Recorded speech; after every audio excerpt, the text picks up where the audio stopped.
اعوذ باللہ من الشیطان الرجیم، بسم اللہ الرحمن الرحیم۔ عزیز طلبہ و طالبات، معزز سامعین و ناظرین، السلام علیکم ورحمۃ اللہ وبرکاتہ۔ تاریخ فقہ اسلامی کے حوالے سے چونکہ ہم فقہ ارتقاء کے حوالے سے دوسرا دور دیکھ رہے ہیں، اور اس میں اکابر صحابہ کرام علیہم رضوان کے عہد میں جو قانون شریعت کا ارتقاء ہوا اور فقہ کا ارتقاء ہوا، تو اس ارتقاء کو سمجھنے کے لیے جیسے میں نے عرض کیا تھا کہ اس دور کے سیاسی حالات کو سمجھنا اور سیاسی پس منظر کو اپنے ذہن میں تازہ رکھنا وہ انتہائی ضرورت ہے اس بات کی۔ تو آئیے آج ہم سیاسی پس منظر کے حوالے سے بات کرتے ہیں کہ اس دور میں سیاسی حالات کیسے تھے۔ سامعین دی قدر، اس دور میں کئی سیاسی اور اجتماعی مسائل جو ہے وہ سامنے آتے ہیں۔ ایک تو جب رسول اللہ صلی اللہ علیہ وسلم اس دنیا سے تشریف لے گئے تو اس کے بعد حضرت ابوبکر صدیق رضی اللہ تعالیٰ عنہ مسلمانوں کے خلیفہ بنے، تو اس وقت ان کے سامنے بے انتہا صعوبتوں اور مشکلات اور خطرات کے پہاڑ سامنے تھے۔ ایک طرف جھوٹے مدعیان نبوت کا فتنہ تھا، تو دوسری طرف کچھ قبائل ایسے تھے جو اسلام سے مرتد ہو گئے تھے اور بغاوت شروع کر دی تھی، اور بعض قبائل نے زکوٰۃ دینے سے انکار کر دیا تھا۔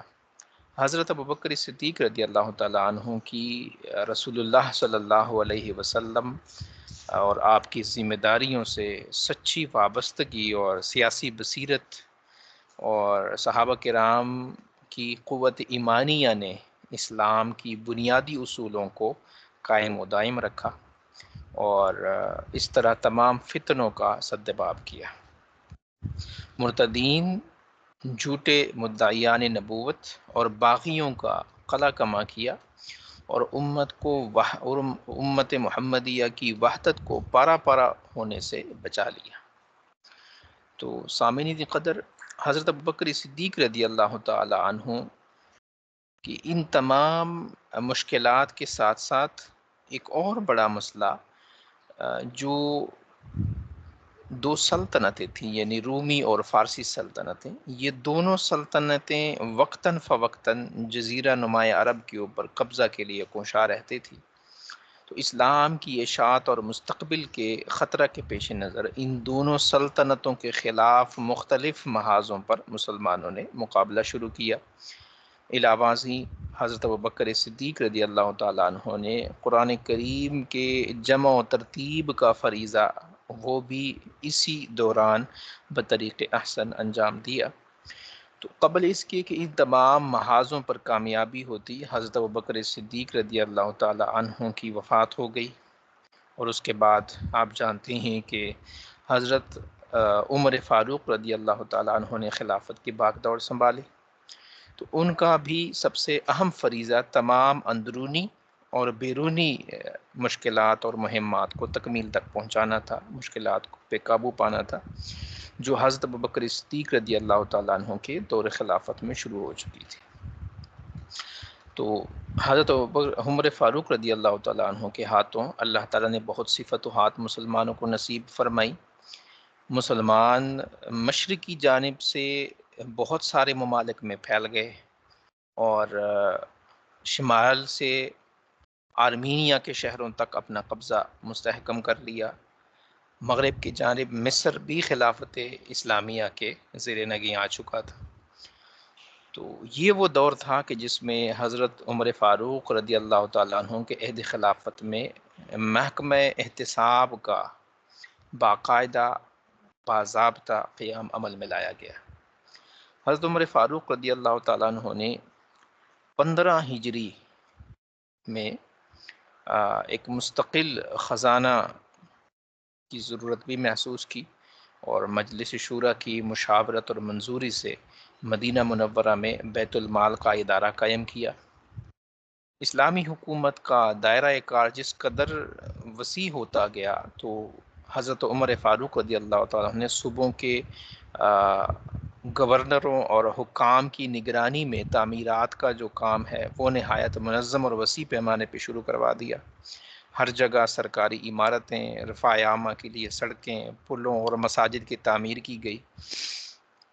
اسی طرح دفاعی ضروریات کے لحاظ سے پہلی دفعہ باقاعدہ فوج ترتیب دی گئی، چھاونیاں، فوجی بیرکیں، اسی طرح مسافروں کے لیے مسافر خانے اور بیت المال کی حفاظت کے لیے مضبوط اور پختہ عمارتیں تعمیر کرائی گئیں۔ حضرت عمر رضی اللہ تعالیٰ عنہ نے 17 ہجری کو مدینہ منورہ اور مکہ معظمہ کے درمیان راستہ کو آسان اور پرامن اور آرام دہ بنانے کے لیے اس کے اوپر کام کیا، اور ہر منزل کے اوپر حفاظتی چوکیاں بنائیں، مسافر خانے بنائے اور چشمے تیار کروائے۔ زراعت کی ترقی کے لیے بھی تمام ملک میں جو ہے وہ نہری نظام قائم کیا گیا، نہریں کھدوائی گئیں۔ تو اس طریقے سے ملت اسلامیہ کی بڑھتی ہوئی آبادی کی ضروریات کو پیش نظر رکھتے ہوئے بڑے بڑے شہر بسائے گئے، جیسے فسطاط ہے، کوفہ ہے، موصل ہے، تو یہ سارے شہر، بصرہ ہے، ان شہروں میں صحابہ کرام کی بہت بڑی تعداد آباد ہو گئی، اور اسی زمانے میں عربی ممالک کے علاوہ تمام دیگر اقوام بھی بہت بڑی تعداد میں حلقہ اسلام میں داخل ہوئیں۔ تو یہ وہ سیاسی حالات تھے حضرت عمر فاروق کے دور کے، کہ جس میں خلافت اسلامیہ میں ہر طرح کی ظاہری اور باطنی فتوحات کا جو سلسلہ ہے وہ جاری تھا۔ حضرت عمر فاروق رضی اللہ تعالیٰ عنہ کی شہادت کے بعد حضرت عثمان غنی رضی اللہ تعالیٰ عنہ خلیفہ بنے، اور اپنے دور خلافت میں آپ نے شام، مصر اور ایران کو فتح کر کے ممالک محروسہ میں شامل کیا۔ اسی طرح ملکی نظم و نسق اور طریقۂ حکمرانی میں ایک مستقل دستور العمل بنایا گیا۔ اس طرح سے حضرت عثمان غنی رضی اللہ تعالیٰ عنہ کے لیے 24 ہجری میں آذربائیجان اور آرمینیا کے اوپر فوج کشی ہوئی آپ کے دور میں، اور یہاں کے باشندوں نے چونکہ حضرت عمر فاروق رضی اللہ تعالیٰ عنہ کی شہادت سے فائدہ اٹھانے کی کوشش کی، خراج دینا بند کر دیا تھا بیسیکلی، تو ان کے خلاف ایک مہم بھیجی گئی۔ اسی طرح جو رومی تھے انہوں نے بھی چھیڑ چھاڑ شروع کر دی تھی، تو اس کے خلاف حضرت عثمان غنی رضی اللہ تعالیٰ عنہ نے کوفہ کے سلمان بن ابی ربیعہ کو 6000 کا لشکر دے کر حضرت امیر معاویہ کی مدد کے لیے شام کو روانہ کیا تھا۔ مصریوں پر فاتح مصر حضرت عمر بن عبد العاص کی دھاک بیٹھی ہوئی تھی۔ حضرت عثمان غنی رضی اللہ تعالیٰ عنہ نے جب عمر بن العاص کو معزول کر کے عبداللہ بن ابی سرح کو مصر کا گورنر بنایا، تو مصریوں نے اسکندریہ میں بغاوت کر دی خلافت کے خلاف، اور اس بغاوت کو کچلنے کے لیے پھر دوبارہ سے حضرت عثمان نے حضرت عمر بن العاص کو ہی متعین کیا، جنہوں نے اپنی حسن تدبیر کے ساتھ اس بغاوت کو مکمل طور پر ختم کیا۔ تو عثمان غنی رضی اللہ تعالیٰ عنہ کے زمانے میں ایک اور قابل قدر جو ہے وہ تبرستان یا طرابلس، افریقہ اور قبرص، جس کو آج کل سائپرس کہتے ہیں، اس کے فتوحات ہوئیں۔ مشرق اور مغرب میں اسلامی سلطنت کے جو ہے وہ جھنڈے پھیل گئے۔ اسی طرح افریقہ کو فتح کرنے کے بعد اسپین کو فتح کرنے کا بھی دروازہ کھلا، لیکن ابھی یہ عمارت مکمل نہیں ہونے پائی تھی کہ امت مسلمہ کو ایک اور شدید صدمے سے دوچار ہونا پڑا، اور امیر المومنین حضرت عثمان غنی رضی اللہ تعالیٰ عنہ کو مدینہ منورہ میں شہید کر دیا گیا۔ آپ کی شہادت کے بعد پھر 3 دن تک مسند خلافت جو ہے وہ خالی رہی، اور حضرت علی رضی اللہ تعالیٰ عنہ کو منصب قبول کرنے پہ لوگوں نے اصرار کیا، تو حضرت علی رضی اللہ تعالیٰ عنہ نے پہلے تو صاف انکار کر دیا، اور بعد میں پھر جو صحابہ کرام تھے ان کے اصرار پر آپ نے حضرت عثمان کے شہادت کے 3 دن بعد مسلمانوں سے بیعت لی اور مسند خلافت سنبھالی۔ تو سب سے مشکل کام اس وقت حضرت عثمان غنی کے قاتل کا پتہ لگوانا تھا، پھر اس سے قصاص لینا تھا، چونکہ یہ جو سازشی عناصر تھے وہ دور ایسا تھا کہ اپنے آپ میں اتنے مضبوط اور مستحکم کر چکے تھے کہ حضرت علی رضی اللہ تعالیٰ عنہ کو اس سلسلے میں کوئی بڑی کامیابی اس صورت میں نہیں ہوئی۔ انہی سازشی عناصر کی جو ریشہ دوانیاں تھی اسی کا نتیجہ تھا کہ امت مسلمہ دو واضح حریفوں میں تقسیم ہو گئی تھی۔ ایک جماعت کی قیادت حضرت علی رضی اللہ تعالیٰ عنہ کے پاس تھی، جن کی قوت کا جو مرکز تھا وہ عراق تھا، جبکہ دوسری جماعت کی قیادت حضرت امیر معاویہ رضی اللہ تعالیٰ عنہ کے پاس تھی، جن کی شان و شوکت اور طاقت کا مرکز جو ہے وہ شام تھا۔ تو امت مسلمہ کی جو طاقت دشمنان اسلام اور دشمن عناصر کے خلاف استعمال ہو رہی تھی، آج وہ اندرونی بغاوت اور سازشوں کو کچلنے میں صرف ہونے لگی۔ تو اس طرح سے آہستہ آہستہ جو خلافت کا امت مسلمہ جو ہے وہ آہستہ آہستہ کمزور ہونا شروع ہوئی۔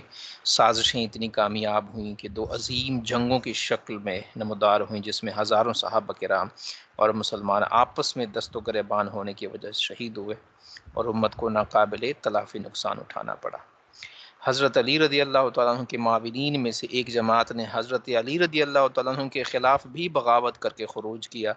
اور اپنے آپ کو خوارج کے عنوان سے متعارف کرایا۔ حضرت علی رضی اللہ تعالیٰ عنہ نے ان خارجیوں کی بغاوتوں کو کچلنے کے لیے بھی مہمات کی